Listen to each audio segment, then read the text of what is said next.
Good morning everyone. दोस्तों, हिंदी साहित्य की सीरीज में ये हमारी तीसरी वीडियो है। इस वीडियो में मैं आप लोगों को 2001 से लेकर 2010 तक के जितने भी व्यास सम्मान हिंदी साहित्य में दिए गए हैं उनके बारे में बताऊंगा। सबसे पहले आप एक बार ये फैमिली चार्ट देखना। फैमिली चार्ट आप लोग ने रीजनिंग में काफ़ी पढ़ा होगा। इसमें आप ध्यान दें, क्योंकि विश्वनाथ एक इंसान है, उसका एक लड़का है रमेश, उसकी पत्नी है कृष्णा, उनके दो बालक है मन्नू और अमरकांत। अब कहानी कहाँ से शुरू होती है।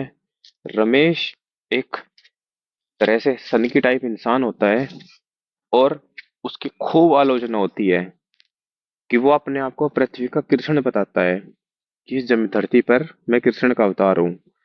और वो ये कहता हुआ कि मैं कृष्ण हूँ, वो कैलाश पर पहुंच जाता है और वहां पर वो बहुत सारे फोटोग्राफ लेता है और आके वहां से आवाम को दिखा देते हैं। आवाम बोलते हैं जनता को दिखाता है। और साथ में एक मर्दुल मर्दुल बोलते हैं सॉफ्ट, एक मर्दुल गुलाब भी अपने साथ में ले आता है। इधर उसकी पत्नी कृष्णा, उसको बिल्कुल भी इन चीजों से कोई मतलब नहीं है, कौन क्या कह रहा है उसके पति को क्या नहीं। वो चंद्रकांत की कथा और परमानंद की कविता सुनकर इतनी मंत्रमुग्ध है कि वो समय सरगम में कब खो गई है और समय सरगम में खोकर कब उसको नींद आ गई है, उसको पता ही नहीं चलता। तभी उसका लड़का मन्नू दौड़ता हुआ अब भागता हुआ अपनी मम्मी माँ के पास में आता है और बोलता है कि माँ, तुम तो डूबी हुई इन कहानियों में, इन कविताओं में। एक कहानी यह भी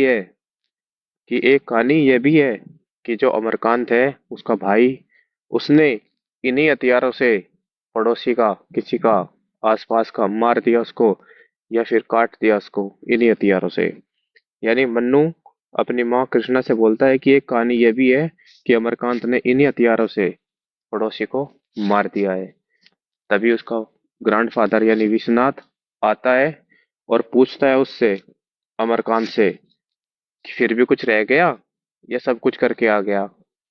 मतलब कि जैसे एक टोंटबाजी होती है कि जैसे बोलते हैं कि एकदम से ताना सा मारते हैं कि और भी कुछ छोटा या नहीं छोड़ा, या सब कुछ करके आ गया। सबसे पहले आप लोग देखो, 2001 में रमेश की आलोचना होती है, खुद को पृथ्वी का कृष्ण बोलते हैं और कैलाश पर पहुंच जाता है। वहां पर चित्र लेता है, आवाम को दिखाता है और एक साथ में मर्दुल गुलाब भी ले आता है।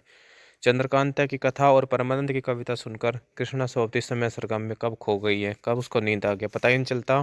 तभी मन्नू दौड़ता हुआ आता है कि एक कहानी यह भी है कि अमरकांत ने इन्हीं हथियारों से पड़ोसी को मार दिया। और विश्वनाथ प्रसाद, जो कि उनके ग्रैंडफादर हैं, ये बोलता है कि फिर भी कुछ रह गया। दोस्तों, एक बार अपनी तरफ से कुछ भी बना के याद करने की कोशिश करना, बिल्कुल आसानी से याद हो जाएंगे। जो तुम्हें इन चीज़ों का फोबिया है वो कब तुमसे दूर हो जाएगा। और यकीन मानो, जब क्वेश्चन ठीक होगा एग्ज़ाम में इनसे, तुम्हारे अंदर एक अलग ही जोश होगा, क्योंकि ये बहुत ही कम टाइम में और ज़्यादा नंबर देने वाले क्वेश्चन होते हैं। हम लोग इनसे भागते रहते हैं, साहित्य को छोड़ देते हैं, परंतु साहित्य, जिन लोगों का स्पेशली मैथ वीक है, वो इनको बिल्कुल मत छोड़े। जीके का कोई भरोसा नहीं है उत्तर प्रदेश में। तो चलो, मिलेंगे कल अगली वीडियो के साथ में, क्लास नंबर 4 में। आगे के व्यास सम्मान 13 बचे हुए हैं, उनको लेकर। जय हिंद,